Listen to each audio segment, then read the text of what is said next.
وحديثنا استكمالا لسلسلة أمهات المؤمنين أو نساء بيت النبوة رضي الله عنهن أجمعين، ونتوقف عند السنة 7 من هجرة النبي صلى الله عليه وسلم. وفي هذه السنة كانت فيها من الأحداث الكثير والكثير، وكان من أهم الأحداث التي تخص الموضوع الذي نتحدث فيه غزوة خيبر ورجوع المهاجرين من الحبشة إلى المدينة المنورة، ثم عمرة القضاء أو عمرة الحديبية. غزوة خيبر كانت في شهر صفر على أصح الأقوال من السنة 7، وعودة المهاجرين من الحبشة كانت في شهر جمادى على أصح الأقوال أيضا، وصلح أو غزوة أو عمرة القضاء وعمرة الحديبية كانت في شهر شوال من السنة 7 أيضا. وفي هذه السنة تزوج النبي صلى الله عليه وسلم ب3 من النساء، وهي أكثر سنة تزوج فيها النبي صلى الله عليه وسلم نساء. تزوج بعد غزوة خيبر بالسيدة صفية بنت حيي بن أخطب، وتزوج في نفس السنة السيدة أم حبيبة رملة بنت أبي سفيان، وفي عمرة الحديبية تزوج من السيدة ميمونة بنت الحارث رضي الله عنهن أجمعين. والحديث عن السيدة صفية رضي الله عنها وأرضاها، وهي صفية بنت حيي بن أخطب، ينتهي نسبها إلى نبي الله هارون وعمها موسى بن عمران نبي الله عليه وعلى نبينا الصلاة والسلام، وينتهي نسب هارون إلى لاوي ابن نبي الله يعقوب ابن نبي الله إسحاق ابن نبي الله إبراهيم. فصفية زوجة نبي وجدها نبي وعمها نبي وأجدادها أنبياء، فجمعت كم من الأنبياء؟ زوجها محمد، أبوها أو جدها هارون، عمها موسى، جدها يعقوب، جدها إسحاق، جدها إبراهيم. 6 من الأنبياء في نسبها وفي سلالتها وفي مصاهرتها. هذا بخلاف أبناء جدها يعقوب، فيوسف ابن يعقوب نبي ويعتبر عم لجدها، وإسماعيل ابن إبراهيم نبي ويعتبر عم لجدها. فلم تجمع امرأة في نسبها وفي قرابتها من النبوة مثل ما جمعت السيدة صفية رضي الله عنها وأرضاها. وكانت من أجمل نساء النبي صلى الله عليه وسلم، بل من أجمل نساء المسلمين. تزوجها النبي صلى الله عليه وسلم وهي ابنة 17 عاما، كان عمرها 17 سنة.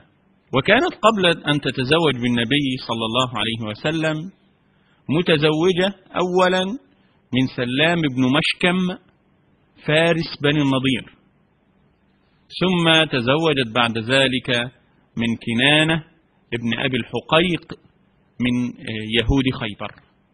وكان من قصة السيدة صفية رضي الله عنها وأرضاها كما روى ابن إسحاق في سيرته، تقول: كنت أحب أبناء وبنات أبي إليه وإلى عمي أبو ياسر. أبوها حيي بن أخطب سيد بني النضير. واليهود في المدينة المنورة كانوا 3 قبائل كبرى: بنو قينقاع وبنو النضير وبنو قريظة، ثم بعض اليهود المتفرقين في بطون الأنصار في بطون الأوس والخزرج، ثم يهود خيبر ويهود أزرعات خارج المدينة المنورة. النبي صلى الله عليه وسلم لما وصل إلى المدينة عقد اتفاقات بينه وبين اليهود أن يعيشوا في سلام، ولهم ما للمسلمين وعليهم ما على المسلمين، ومن غزا المدينة فهم مع النبي صلى الله عليه وسلم على قلب رجل واحد ولا يعينون، اتفاقية معروفة. إلا أن اليهود قبيلة بعد الأخرى نقضت هذه الاتفاقيات، وكانت من أول هذه القبائل التي نقضت هذه الاتفاقيات يهود بني قينقاع، وكانوا تجارا، وكان سوق بني قينقاع مشهورا ومعروفا في المدينة المنورة، وكانوا مشهورين بتجارة الذهب. فجاءت امرأة من المسلمين منتقبة تشتري من تاجر من تجار اليهود، فساومها على كشف وجهها فأبت أن تكشف وجهها، فعقد طرف ثوبها من الخلف بحجارة، فلما قامت تكشفت المرأة وتعرت، فكان أحد المسلمين واقفا فرأى هذا المنظر فأخذ سيفه وضرب هذا اليهودي، فقام يهود بنو قينقاع وقتلوا المسلم، فجاء النبي صلى الله عليه وسلم وحاصر بنو قينقاع وأجلاهم على المدينة، ولهم قصة طويلة لنا حديث آخر عنها وعن اليهود عموما في المدينة المنورة. فكان يهود بنو قينقاع أول من أجلوا عن المدينة المنورة، ثم تلاهم بعد ذلك يهود بنو النضير، وهم الذين تآمروا على قتل النبي صلى الله عليه وسلم لما ذهب النبي صلى الله عليه وسلم إليهم ليطلبهم في دية لأحد المشركين قتل خطأ، فاتفقوا على أن يلقوا على النبي صلى الله عليه وسلم حجرا وهو جالس تحت الجدار فيقتل ويستريحون منه. إلا أن جبريل جاء وأخبر النبي صلى الله عليه وسلم بهذا الأمر، فما كان من النبي إلا أن حاصرهم وأجلاهم عن المدينة، وفيهم نزلت سورة الحشر. وكانوا أهل زرع زراع، يعني أراضيهم معروفة إلى الآن في المدينة المنورة. ثم كانت القبيلة الثالثة وهي بنو قريظة، وهؤلاء أخرجوا بعد غزوة الخندق، وحاصرهم النبي صلى الله عليه وسلم حتى نزلوا على حكم سعد بن معاذ، فحكم فيهم سعد بن معاذ رضي الله عنه وأرضاه يذبح الرجال وتسبى النساء والزراري، فأخذوا 700 مقاتل، وكانوا أصلا مقاتلين يهود بني قريظة، فأخذ 700 مقاتل وذبحوا ذبح الخراف في المدينة المنورة. كان بإجلاء يهود بني قريظة من المدينة آخر يهود خرجوا من المدينة المنورة وخرجوا إلى خيبر، ولم يبقى يهود في جوار المدينة إلا يهود خيبر ويهود أزرعات في الشام. بنو النضير لما هاجروا ولما أجلوا من المدينة ذهبوا إلى خيبر، وكذلك بنو قينقاع. وكانت السيدة صفية بنت حيي بن أخطب من يهود بني النضير، وأبوها حيي بن أخطب سيد بني النضير، وعمها أبو ياسر ابن أخطب كان من أحبار اليهود. تقول السيدة صفية: كنت أحب أبناء وبنات أبي إليه وإلى عمي أبو ياسر، فلما جاء النبي صلى الله عليه وسلم إلى المدينة خرج أبي وعمي أبو ياسر ليريا النبي، فلما جاء أسرعت إليهم فما هش ولا بش لي كعادتهما، لم يستقبلوني بطريقة المعتادة. وسمعت عمي أبو ياسر يقول لأبي: أهو هو؟ فقال أبي: نعم هو. قال: أهو نبي آخر الزمان الذي نجده في كتبنا بعلاماته وهيئته؟ فقال حيي: نعم هو نبي آخر الزمان الذي نجده في كتبنا بعلاماته وصفته. فقال عمي أبو ياسر: ماذا تجد فيه أو ما يكون منك له؟ فقال حيي: العداوة إلى أن يموت أحدنا. وكان حيي بن أخطب من أشد اليهود عداوة لرسول الله صلى الله عليه وسلم. إذا قلنا أن أبو جهل كان أشد العرب عداوة للنبي صلى الله عليه وسلم، إن حيي بن أخطب أشد اليهود عداوة لرسول الله صلى الله عليه وسلم. تقول السيدة صفية: فلما سمعتهم قالوا ذلك انزويت، فإذا أبي يزوجني إلى سلام بن مشكم فارس بني النضير. يقولون أن حيي بن أخطب واليهود كانوا يعلمون صفة النبي صلى الله عليه وسلم وكل شيء عن النبي صلى الله عليه وسلم، حتى أنهم كانوا يعلمون أن ابنتهم هذه ستكون زوجة لهذا النبي. ولذلك يقولون ليس من عادة اليهود أن يحبوا البنات، يقولون أن السبب في أنهم كانوا يحبونها ويهشون لها ويبشون لها كانوا أنهم يعلمون أنها ستكون زوجة لنبي آخر الزمان. تقول السيدة صفية رضي الله عنها وأرضاها: رأيت في المنام كأن قمرا هبط من السماء في حجري، فقصصت هذه الرؤيا على زوجي كنان بن أبي الحقيق، فقال: والله إنك لترجين ملك العرب القادم من يثرب، أو إنك لتتوقين إلى ملك العرب القادم من يثرب، وصفعها بيده على وجهها. هذه رواية أخرى تقول أنها رأت هذه الرؤيا وهي قبل أن تتزوج، وقصت هذه الرؤيا على أمها، فقالت لها أمها: والله إنك لزوجة ملك العرب، أو إنك لزوجة نبي آخر الزمان. الثابت عند ابن سعد في الطبقات أنها قصت هذه القصة على زوجها كنان بن أبي الربيع بن أبي الحقيق قبل أن تتزوج النبي صلى الله عليه وسلم. المهم يقولون أن حيي بن أخطب ما أن رأى محمد نبي آخر الزمان وحدث هذا الحوار بينه وبين أخوه أبو ياسر، أسرع وزوج صفية وهي طفلة صغيرة كان عمرها تقريبا 10 سنوات أو 11 سنة. إذا قلنا أن النبي صلى الله عليه وسلم تزوجها في السنة 7 من الهجرة وكان عمرها 17 سنة، يبقى سنة قدوم النبي صلى الله عليه وسلم إلى المدينة كان عمرها 10 سنوات.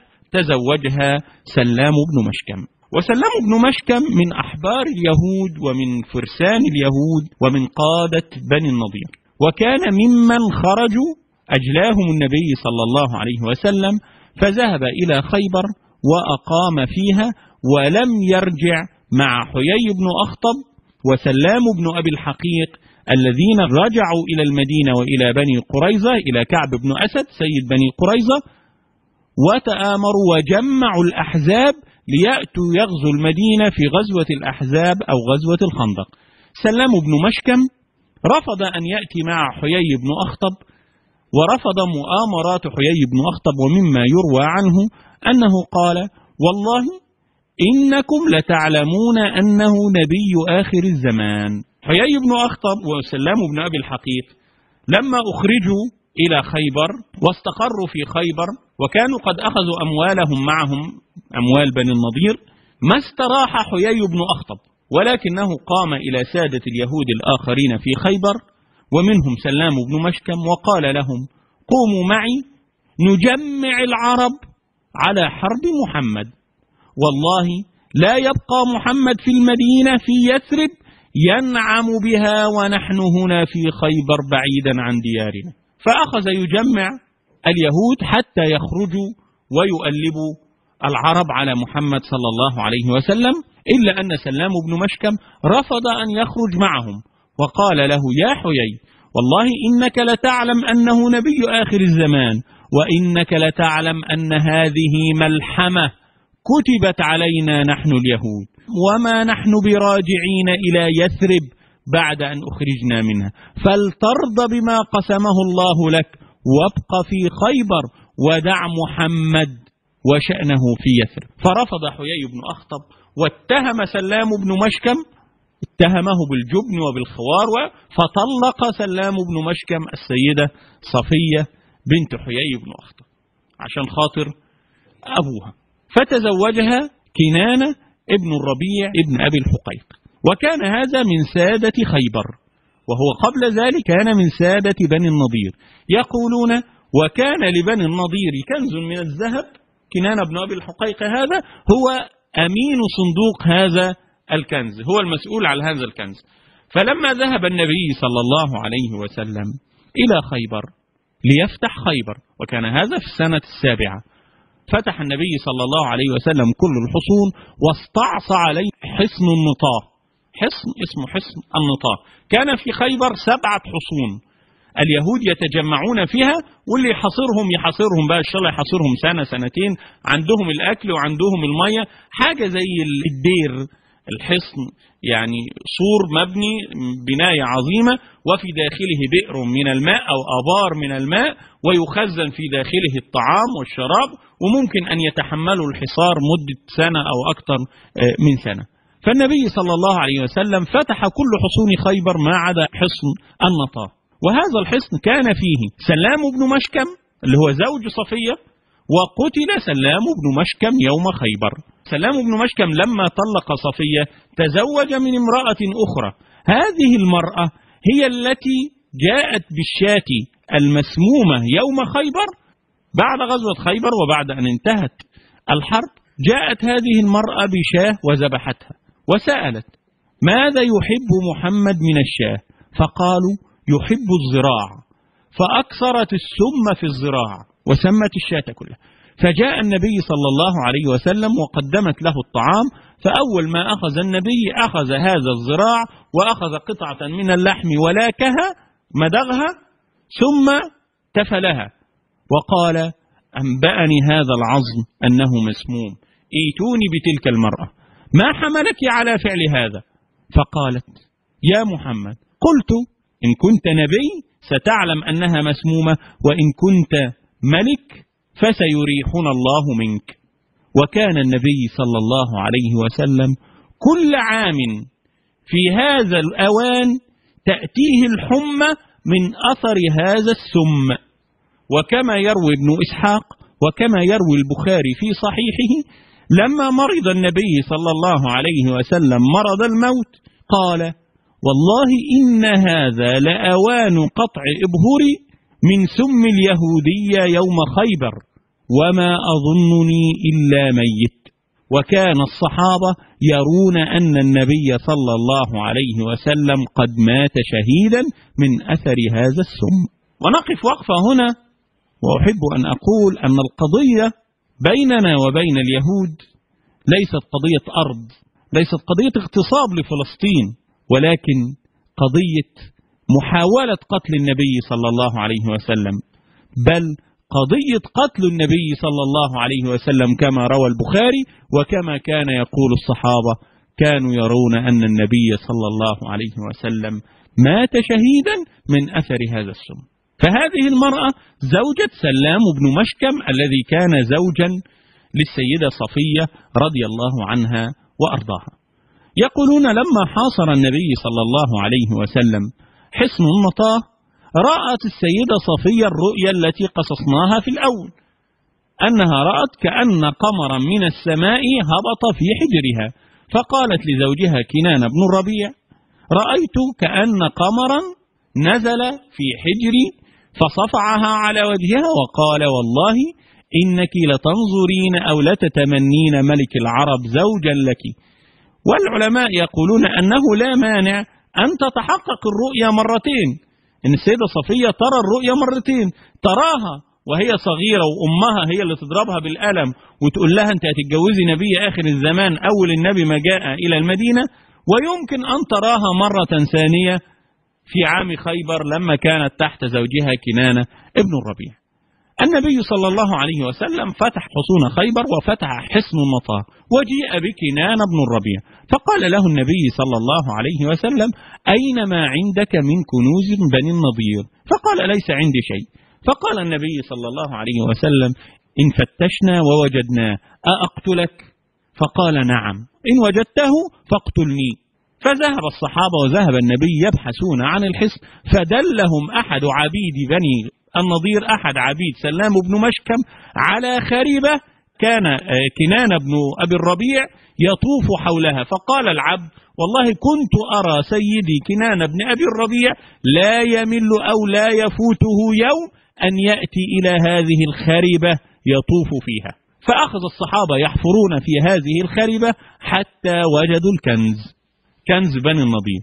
فجاء النبي صلى الله عليه وسلم بكنان بن أبي الربيع ودفعه إلى الزبير بن العوام فقتله صبرا.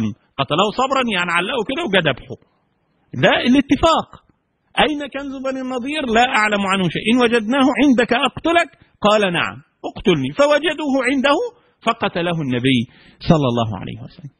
وكانت السيدة صفية رضي الله عنها وأرضاها لما فتح النبي حصون خيبر وقع نساء خيبر أسارى أو سبايا بين المسلمين، ومن هؤلاء السبايا كانت السيدة صفية رضي الله عنها وأرضاها، فأخذها النبي صلى الله عليه وسلم صفية له، اختارها من بين الأسرى من بين السبايا.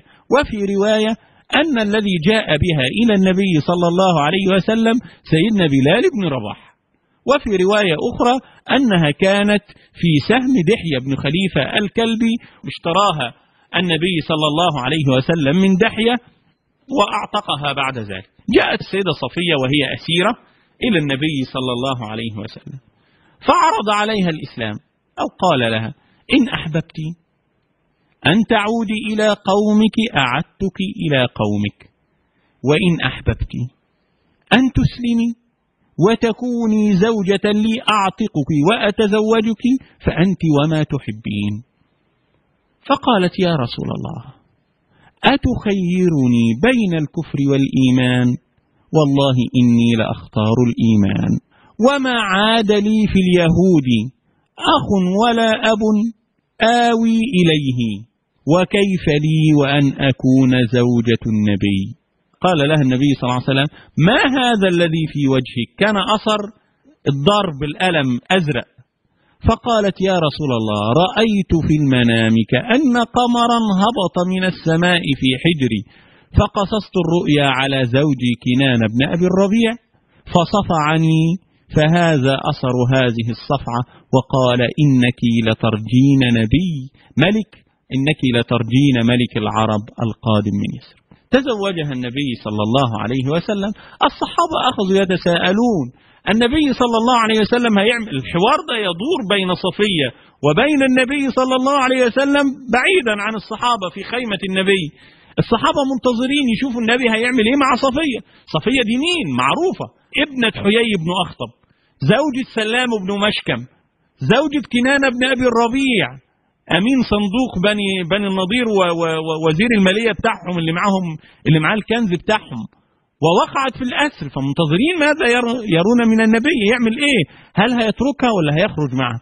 وكان من عادة العرب أو النبي صلى الله عليه وسلم كانوا الصحابة يقولون كما حدث مع جويرية بنت الحارث قبل ذلك، إن خرجت مع النبي صلى الله عليه وسلم كاشفة وجهها فهي من سراري النبي، أما إن أعتقها وغطاها فهي زوجة له، لأن زوجات النبي أمهات المؤمنين فرض عين عليهم إن هم يلبسوا النقاب، أما السراري أو الإماء أو العبيد فما كانوا يرتدون النقاب، كانوا يكشفون الوجه. فالسيدة صفية أسيرة إذا خرجت مع النبي كاشفة الوجه تبقى ما زالت أمة وهي سريرة للنبي ملك يمين النبي صلى الله عليه وسلم، أما إن غطت وجهها فهي من زوجات النبي صلى الله عليه وسلم. فخرج بها النبي صلى الله عليه وسلم وأردفها وراءه، ركبها وراه على الفرس بتاعه وغطاها النبي صلى الله عليه وسلم ببرده، فعرفوا أن النبي قد أعتقها وتزوجها.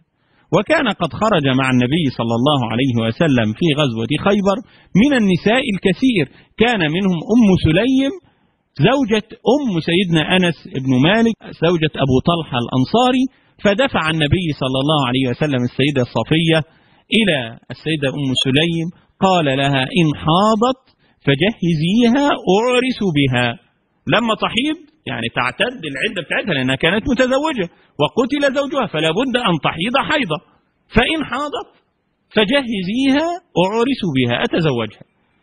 فجهزتها، لما حاضت جهزتها السيدة أم سليم، وجاء النبي صلى الله عليه وسلم إلى خيمته وكان على بعد 6 أميال من خيبر وهم راجعين، فدخل النبي ليدخل بها فأبت، استعصت على النبي صلى الله عليه وسلم ورفضت أن يدخل بها النبي صلى الله عليه وسلم. فوجد النبي في نفسه، النبي زعل وشالها في نفسه وسابها وخرج. فلما كانوا على بعد 12 ميلا، على بعد 12 ميل بعدوا أكتر شوية، قال النبي صلى الله عليه وسلم لأم سليم: أجهزتم العروس؟ قالت: نعم. فدخل عليها النبي صلى الله عليه وسلم فما استعصت عليه، فقبل أن يأطئها النبي قال لها: جئتك قبل ذلك فأبيت علي، لما؟ قالت: يا رسول الله، إنا كنا قريب عهد بخيبر، فخشيت عليك أحد اليهود يتربص بنا فيقتلك. شوف امتنعت عن النبي ليه؟ خايفة على النبي صلى الله عليه وسلم ان يكون حد من اليهود ماشي وراهم ويتربص بهم، ولسه 6 أميال من خيبر، يعني حوالي 9 كيلو، المسافة قريبة. يقولون: فزاد هذا من حب النبي صلى الله عليه وسلم لصفية.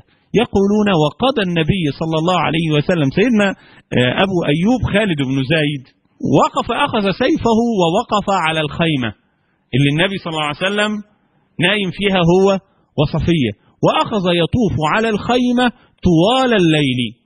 فلما خرج النبي صلى الله عليه وسلم للفجر وجد أبو أيوب على باب الخيمة. يا أبا أيوب، ما حملك على هذا؟ ماذا تفعل؟ قال: يا رسول الله، ما طقت أن أبيت في خيمتي أو أبيت في سلاحي، خشيت عليك اليهود وخشيت عليك هذه المرأة، فإنك قتلت أباها وأخاها وزوجها، فأنا خايف عليك منها، فبت أحرسك. فقال النبي صلى الله عليه وسلم: اللهم بارك لأبي أيوب. وفي رواية: حرسك الله يا أبا أيوب. يقولون هذه الدعوة ظلت مع أبو أيوب حتى أنه من آخر من مات من الصحابة في الإستانة في تركيا، وهم يفتحون اسطنبول في عهد يزيد بن معاوية.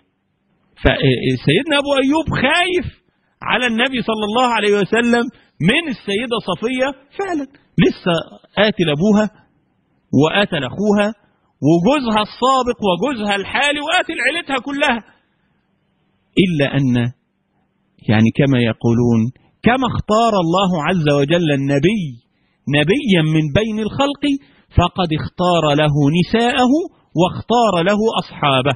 أصحاب النبي ربنا اللي اختارهم، مش أي واحد بإيده أن يبقى صحابي، ومش أي واحدة ممكن أن هي تتزوج النبي صلى الله عليه وسلم، لا، ده زوجات النبي ربنا عز وجل هو اللي بيختارهم ليه. ومش ممكن كان الله عز وجل يختار صفية زوجة لرسول الله صلى الله عليه وسلم وأما للمؤمنين وفي قلبها شيء من رسول الله صلى الله عليه وسلم، لا يمكن أبدا. النساء كثيرات وهبت نفسها، وان امرأة مؤمنة وهبت نفسها لرسول الله صلى الله عليه وسلم، ده هي اللي بمزاجها عاوزة تبقى زوجة للنبي صلى الله عليه وسلم، تأوي إليك منهن من تشاء وترجئ من تشاء. ربنا ترك الأمر للنبي صلى الله عليه وسلم، إلا أن النبي صلى الله عليه وسلم لم يتزوج واحدة منهن. ليه؟ لأن ده هم اللي عاوزين يبقوا زوجات النبي صلى الله عليه وسلم.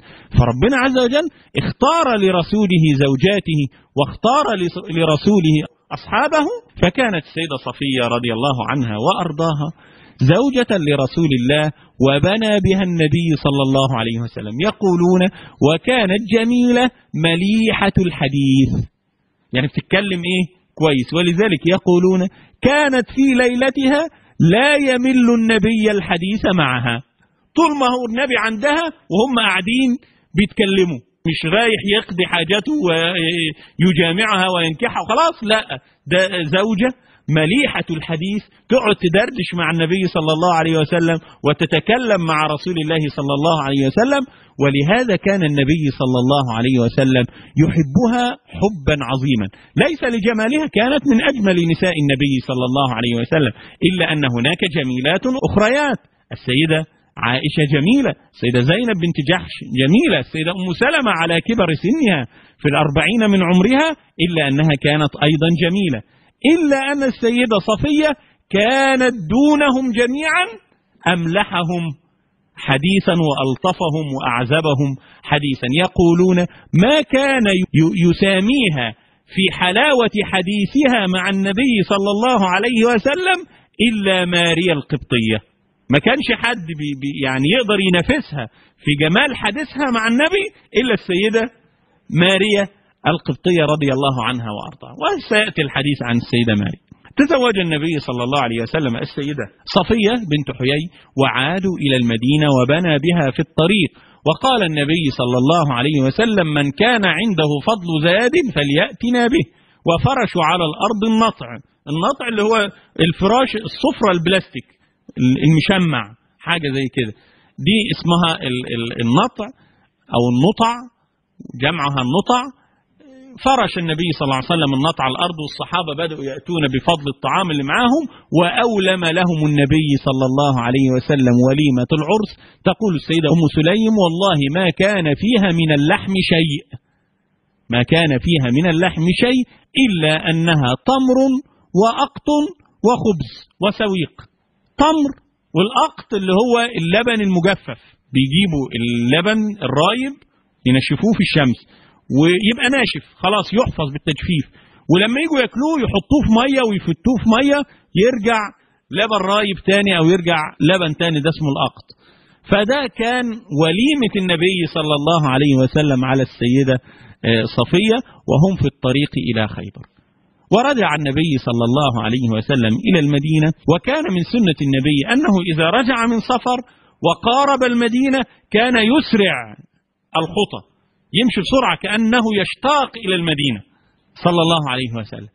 وكان يسرع الدواب، الفرس ولا الناقة اللي هو راكبها يخليها تمشي بسرعة. وكانت صفية مردفة خلف النبي صلى الله عليه وسلم، راكبة وراء النبي صلى الله عليه وسلم. فعثرت البغلة التي كان يركبها النبي، فسقط النبي وسقطت صفية على الأرض.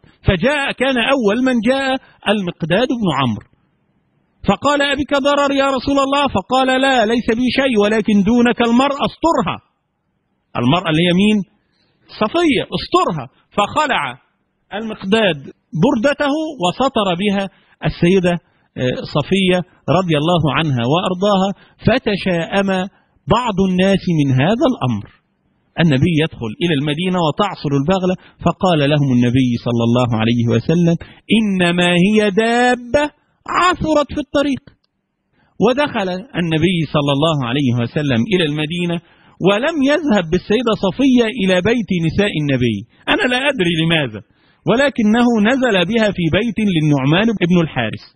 فأخذ الحديث انتشر، تزوج النبي صلى الله عليه وسلم صفية بنت حيي.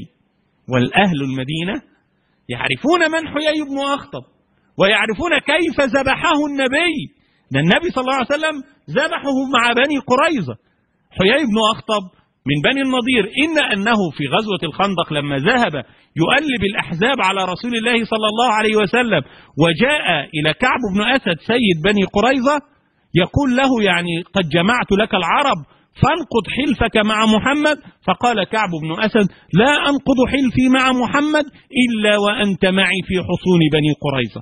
فدخل معه في حصون بني قريظة، فلما أخذ النبي يهود بني قريظة ليذبحهم ويقتلهم، كان ممن قتل معهم وذبح معهم حيي بن أخطب أبو السيدة صفية. فأهل المدينة يعرفون من هي صفية. فجاء أهل المدينة إلى بيت النعمان بن الحارث ينظرون على صفية، سبتهم من زمان. بنو النضير أخرجوا من المدينة من 4 سنوات قبل ذلك، في السنة 3 من الهجرة. فجاءوا ينظرون إلى السيدة صفية. تقول السيدة أم سليم رضي الله عنها وأرضاها: فوجدت 4 من نساء النبي منتقبات جئنا يتفحصن صفية، جايين يشوفوا الضرة الجديدة، عائشة وحفصة وجويرية بنت الحارث وزينب بنت جحش. وسمعت زينب بنت جحش تقول لجويرية: يا ابنة الحارث، والله إنها لمليحة، وما أظنها إلا تأسر قلب النبي. شايفين واحدة جميل؟ فقالت سيدة جويرية: نعم إنها مليحة، ولكن لا أظنها أنها من النساء اللاتي يصبر عليهن أزواجهن. ما هياش من النساء اللي أزواجها ممكن يقعدوا معها كتير. كلام أمهات المؤمنين مع بعض. وعادوا، فنظر النبي فرأى عائشة وعرفها، فأسرع وراءها فقال لها: كيف وجدت يا شقيراء؟ فقالت: ما وجدت شيء، يهودية تزوجتها. فقال النبي صلى الله عليه وسلم: إياك أن تعودي لهذا، قد أسلمت وهي زوجتي. لابد أن نلتمس يا إخواننا العذر للسيدة عائشة رضي الله عنها وأرضاها ولنساء النبي، فيعني كما بينا قبل ذلك هم أمهات المؤمنين وهم نساء النبي في الدنيا وفي الجنة إن شاء الله، إلا أن الله عز وجل خلقهن كالنساء، لم يخلقهم ملائكة، بشر فطرة النساء. وهي النبي صلى الله عليه وسلم كان يعلم أنهم يغيرون. السيدة أم سلمة لما ذهب النبي ليخطبها قالت له: إني امرأة مصبية عندي أولاد وإني بغير. فقال النبي: أما غيرتك فأدعو الله عز وجل أن يذهبها عنك، إلا أنهن نساء. وكان يحدث في بيت النبي صلى الله عليه وسلم من الأمور ما يحدث بين النساء في كل بيت، وهذه من معجزات النبي صلى الله عليه وسلم ومن دلائل النبوة أن يكون 9 من النساء في بيت النبي صلى الله عليه وسلم في بيت واحد، ويتنافسون على قلب النبي ويتنافسون على حب النبي صلى الله عليه وسلم، ولا يحدث بينهم إلا هذه الأمور البسيطة. فهذا يعني من كرامات النبي صلى الله عليه وسلم ومن معجزاته كما أرى. ذهب النبي صلى الله عليه وسلم بالسيدة صفية بنت حيي إلى بيتها الجديد وأسكنها مع أمهات المؤمنين. وكان النبي صلى الله عليه وسلم كثيرا ما يميل إليها، وكثيرا ما يحدث بينها وبين أمهات المؤمنين الشجار والخلاف، حتى أن السيدة حفصة أو يقولون السيدة عائشة سبتها وقالت لها: يا ابنة اليهودي. ما خلاص ما تقدرش تقول يا يهودية. ليه؟ لأن النبي صلى الله عليه وسلم: إياك أن تعودي إنها قد أسلمت، إلا أنها تقول لها: يا ابنة اليهودي. أبوها نعم يهودي. فجاءت السيدة صفية إلى رسول الله صلى الله عليه وسلم: يا رسول الله، إنهن يفخرن علي بأنهم بنات أعمامك وبنات عماتك، كلهم قرايبك عرب، ويتهمونني بأني ابنة اليهودي. فقال: إن عادوا فقولي لهم إني زوجة نبي وأبي نبي أو جدي نبي وعمي نبي. أظن ما فيش واحدة منهم. مين بقى؟ مين أشرف واحدة منهم؟ مين؟ عائشة ماشي. عائشة صحابية وأبوها صحابي وأمها صحابية وجدها أبو قحافة صحابي، ماشي مع السلام. دي مسلمة ومرات نبي، جدها نبي وعمها نبي وجدودها كلهم لغاية إبراهيم أنبياء، يعني في النسب بتاعها في حوالي 7 أنبياء. أظن ما حدش يعني يقدر يفخر. فما أسكتتهم، أعجزتهم. ما هي التي أعجزتهم؟ إشارة النبي، توجيه النبي صلى الله عليه وسلم هو الذي أعجزهم، فما عادوا لها إطلاقا. ظلت السيدة صفية رضي الله عنها وأرضاها مع النبي صلى الله عليه وسلم وفي بيت النبي، وكان يقرع لها وتخرج معه في الغزوات وفي السفرات بعد ذلك حتى قبض النبي صلى الله عليه وسلم. يقولون في مرض النبي صلى الله عليه وسلم جاءت السيدة صفية والتف نساء النبي حول سرير النبي صلى الله عليه وسلم، فقالت صفية: والله يا رسول الله لوددت أن الذي بك فيه، اللي فيك المرض اللي فيك يبقى فيه. فنظر نساء النبي بعضهن إلى بعض، بصوا لبعض كده بصة لها معنى. فقال النبي: مضمضن يعني اتكلموا قولوا. فقالت واحدة منهن: على أي شيء يا رسول الله؟ فقال النبي: على ما تقول صفية، والله إنها لصادقة. هم بيبصوا لبعض بصات الضرائر، يعني بتجامل النبي صلى الله عليه وسلم. فالنبي يقول لهم: لا والله إنها لصادقة. ومات النبي صلى الله عليه وسلم، وظلت السيدة صفية رضي الله عنها وأرضاها في بيتها مع أمهات المؤمنين. وكان عمر بن الخطاب رضي الله عنه وأرضاه يخصها دون نساء النبي. كل واحدة من نساء النبي صلى الله عليه وسلم لها عائلتها ولها قبيلتها ولها أعمامها وأخوالها، إلا صفية بعيدة ما عاد لليهود أثر، خاصة في زمان عمر لما أخرجهم من خيبر أيضا. فكان عمر يخصها ويحذر حفصة ويأمرها ويوصيها خيرا بصفية لمقولة النبي صلى الله عليه وسلم: إنها زوجة نبي وابنة نبي وعمها نبي. ومما يروى أن كان لها جارية، هذه الجارية ذهبت إلى عمر بن الخطاب رضي الله عنه وأرضاه وقالت له: يا أمير المؤمنين، إن صفية تحب السبت، تحب يوم السبت، يوم السبت بتاع اليهود، وإنها لتعطي الأموال لليهود. كان لها ابن أخيها اسمه كنانة، كان هو الذي يخدمها ويعيش معها. فذهب عمر رضي الله عنه وأرضاه إلى السيدة صفية، قال لها: أخبرتني هذه أنك تحبين السبت وتعطين المال لليهود. فقالت صفية: يا عمر، أما السبت فوالله إني لا أحبه منذ أن أبدلني الله به الجمعة، أو في رواية أخرى: والله إني لأبغضه منذ أن أبدلني به الله الجمعة. وأما مالي لليهود فهذا ابن أخي وقرابة لي أصل بها رحمي. تقدر تمنعني عن وصلة الرحم؟ فقال النبي صلى الله عليه وسلم: رحمك الله يا أم المؤمنين.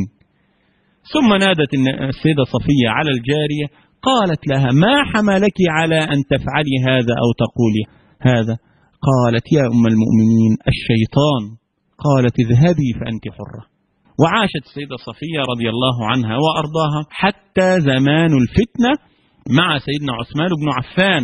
لما حوصر عثمان بن عفان كانت السيدة صفية رضي الله عنها وأرضاها خرجت من بيتها ومعها كنان بن أخيها الذي يخدمها، وركبت بغلة لها تريد أن تأوي أو تذهب إلى بيت عثمان بن عفان تحميه وتدافع عنه، إلا أن الأشطر النخعي اللي هو كان زعيم الثوار، زعيم الذين تآمروا على قتل سيدنا عثمان، ضرب وجه البغلة فسقطت السيدة صفية، فعادت إلى بيتها سريعا، ما سكتتش، جعلت بين بيتها، كان بيتها غرفة السيدة صفية مجاورة لبيت سيدنا عثمان بن عفان رضي الله عنه وأرضاه، فجعلت سلما على الجدار على السطح بين بيتها وبين بيت سيدنا عثمان.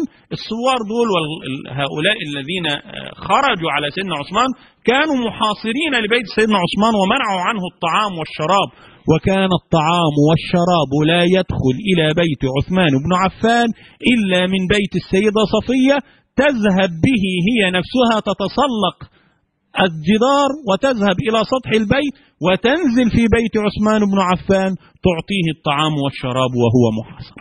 وظلت السيدة صفية تحيا في بيت النبي صلى الله عليه وسلم حتى ماتت، قالوا عام 47 أو عام 41 من الهجرة، رضي الله عنها وأرضاها، وجعلنا الله عز وجل وإياكم رفقاء لها ولرسوله صلى الله عليه وسلم في جنة الخلد إن شاء الله.